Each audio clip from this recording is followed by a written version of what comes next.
Hi everyone, I'm Hammas bin Tanveer, and today I'll be presenting our work called Glowing in the Dark, uncovering IPv6 address discovery and scanning strategies in the wild. So this work is only made possible because of my amazing collaborators, Rachee Singh from Cornell and Microsoft Research, Pearce from Georgia Tech, and my PhD advisor, Dr. Rishab Nithyanand from University of Iowa. So I'm sure a lot of people in this room are already aware that internet scanning is the act of sending unsolicited network traffic to IP addresses in order to find active hosts or specific internet services. And it can be done for a bunch of reasons, which can be both malicious and benign. For example, to target certain vulnerable internet services, or on the other hand, measure very important protocols on the internet like HTTPS. And internet scanning has been a widely studied phenomenon for the past couple decades, and this has led to some very important contributions, for example, the development of very fast scanning tools like ZMAP. And tools like ZMAP has allowed us to scan the entire IPv4 address space in a matter of minutes. And this also allows researchers to study scanning prevalence and understand scanning techniques in regions of IPv4 address space that are unrouted and are not supposed to receive any traffic. And these regions are called darknets. However, these tools and these techniques have led to some although these tools and techniques have led to some very important observations, they do not really scale well to IPv6 because the IPv6 address space is much more vast compared to its IPv4 counterpart. In fact, the v6 page is so large that it is practically impossible to brute force scan the entire address space, at least with the current scanning tools that we have at hand. Furthermore, previous studies have suggested that darknets in IPv6 receive significantly less traffic when compared to their IPv4 counterparts. So the motivation of this study was, how do we develop a technique where we can capture a more representative amount of IPv6 scanning traffic? And what do scanners do about the vast address space of IPv6? How do they get around it, and what strategies do they use? And lastly, can we learn from these strategies? And if we do learn something, how can we make our networks more secure against network scanning in IPv6? So throughout this talk, I will first introduce a novel methodology that we make to capture scanning traffic in v6 networks. And then using the scanning traffic that we capture, we present an overview of scanning prevalence and strategies in IPv6 networks. And then we present security implications for network operators by analyzing the scanning strategies. So the main intuition that we had was that due to the vastness of IPv6, scanners generally target regions of the address space with live IP addresses in them. And by live, we mean IP addresses that are actively running some internet service on them, for example, an HTTP server. So to test this intuition, we acquire a previously unused, unrouted /56 IPv6 subnet from a university network. And we capture all network traffic and reverse DNS queries, which were destined for IP addresses, all the IP addresses in it.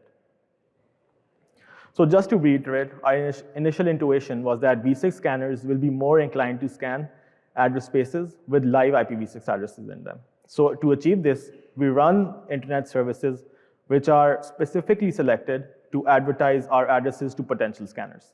So one example of such a service is Tor Relays, which allows us to advertise IP addresses from our subnet on a very public list.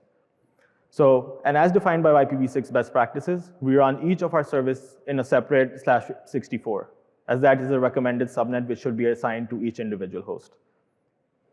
So for the scope of our study, we define an internet scanner as an IP address which sends network traffic to any of the IP address that do not host any of the services that we ran. And in this paper, we focus on two different kinds of scanners, IP and DNS. However, because of time constraints, for the sake of this talk, I will only be talking about IP scanners, that is, IP addresses that send IP traffic to any of the unused IP addresses in our /56 subnet. And to measure whether running any of these services leads to an increased scanning activity, we use a difference in difference method. So we first measure scanning activity in both treatment and control subnets before deploying any of our services for 2 months to establish some sort of a background radiation of scanning activity. And we then incrementally launch each of our services one at a time and measure the change in scanning activity observed in both treatment and control subnets. So essentially, the change in mean per day difference is the amount of scanning activity that is caused by running a particular service. So we next analyze whether our experimental setup led to more scanning traffic. So this figure shows an overview of the whole duration of our experimentation and the whole of our address space.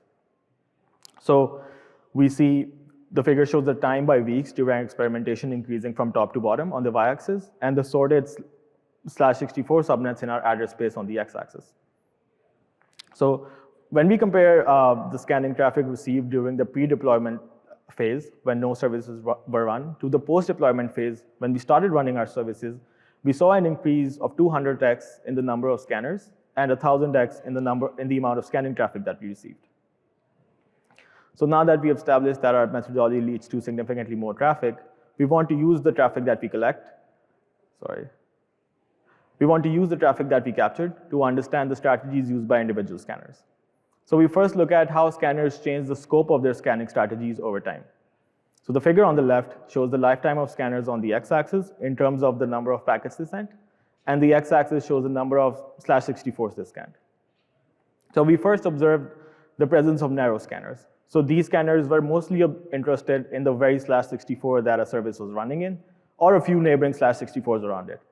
However, we also saw the presence of wide scanners, which seem to send scanning packets to all of our 256 /64s. And we also know that the wide scanners differ in the amount of time that they spend on certain /64s.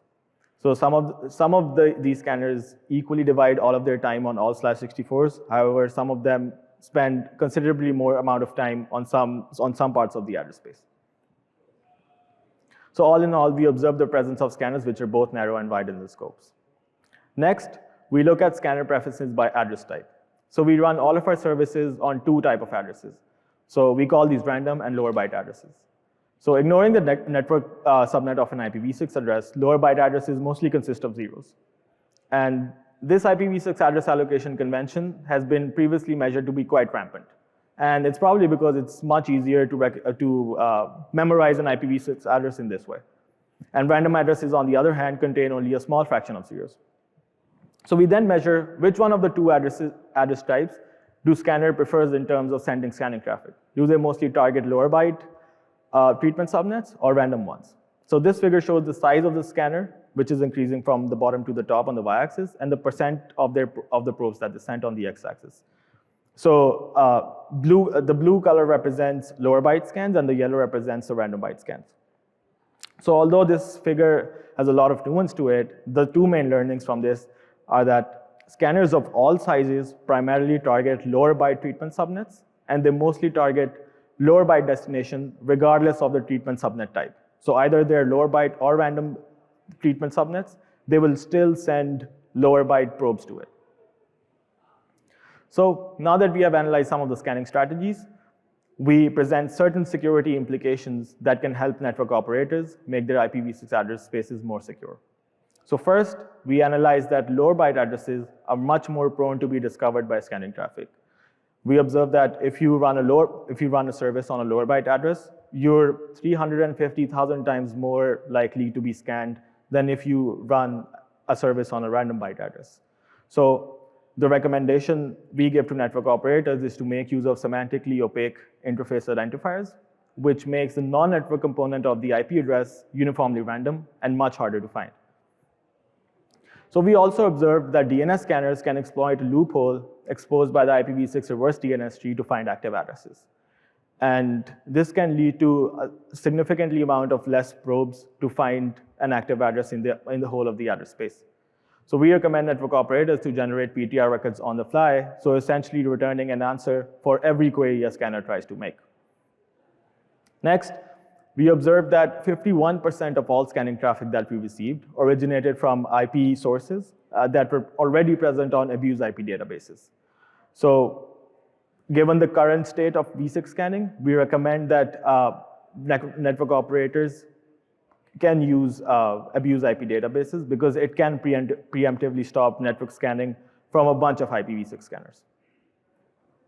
So all in all, we develop a novel methodology to capture a more representative amount of scanning traffic in V6 networks. We uncover a set of scanning strategies employed by V6 scanners, and we present security recommendations for network operators to make V6 address spaces more secure against scanning. And we also present an in-depth analysis of DNS scanners and their strategies. And we also present an analysis of scanner characteristics, their origins, their payload analysis, and their malicious intents. So for that, please refer to our paper. I'm sure you guys will find it interesting. And for any questions, comments, or discussions, you can shoot me an email or find me in the hallway. And yeah, I'm ready to take any questions that you guys have. Thank you.